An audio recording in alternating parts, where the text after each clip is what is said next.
Bismillahirrahmanirrahim. Elhamdülillah və salatu və selamu alə Rasulillah. Əmmə ba'd. Bilirsiniz ki, cemaat namazı, yəni məsciddə qılınan namazın fəziləti çoxdur. Ona əcr çoxdur.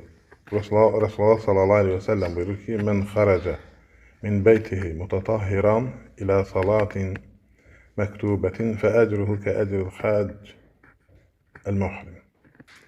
Kim evindən, Resulullah sallallahu aleyhi və səlləm buyurur, kim evindən dəstəmaz alıb namaza gedərsə, yəni fərz namazına gedərsə, onun mükafatı qəbul olunan həccin mükafatı qədərdir. Və hədis-i şərifdə göründüyü kimi, kim məscidə gedərsə, yəni evində dəstəmaz alıb gedərsə, əlbəttə ki, təmizləmək odur ki, birinci insan nəcisdən bədənin, paltarını təmizləməlidir. Sonra cənabət qüsülü boynundan alınmalıdır, yəni qüsül almalıdır. Sonra dəstəmaz almalıdır və namaza gəlməlidir. Əgər minib maşına və yaxud da hansısa bir mini ilə gələrsə, yəni o fərq etməz və eyni savabı qazanır. Məscidə gələrsə, yəni qəbul olunan həcc qədəri savab qazanır.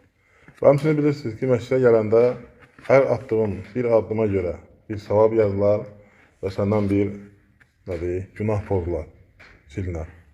Bunlar hamısı böyük fəzilətdir. Yəni, cəmaat namazını məsciddə qoruyub saxlamaq bu ümmətin kişilərinə vacibdir, fərzdir.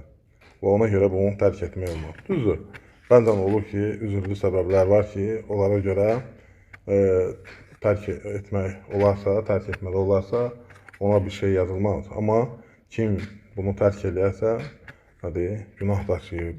Yəni, ona görə də Resulullah sallallahu aleyhi və səlləm bu hədis şərifindən görür ki, kim məscidə gələrsə, evində dəstəmaz alıb gəlmək, tam rahat şəkildə gələrsə, mükafatı nədir? Qəbul olunan həccin savabı qədərdir. Ona görə də hər birimiz çalışmalı. Bu məscidə cəmaat namazına gəlmək barədə, cəmaat namazı barədə hədislər çoxdur.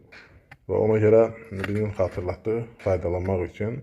Ona görə hər birimiz məsciddə namazı qoruyub saxlamalıyıq. Məsciddə də, məscid nə üçündür? Məscid ibadət etmək üçün, Quran oxumaq üçün, zikr etmək üçün, dua etmək üçün, Allah Subhanahu taalaya yaxınlaşmaq üçün, Allah Subhanahu taalanın rəhmətini qazanmaq üçün sükunatlı, sakit bir yerdir. Allahın evləri adlandırılır, Allah Taala məscidləri. Bu o dərəcədə fəzilətlidir ki, bir şey Allah Taala özünə idafə edirsə, Allahın evləri deyirsə məscidlərə, deməli məscidin böyük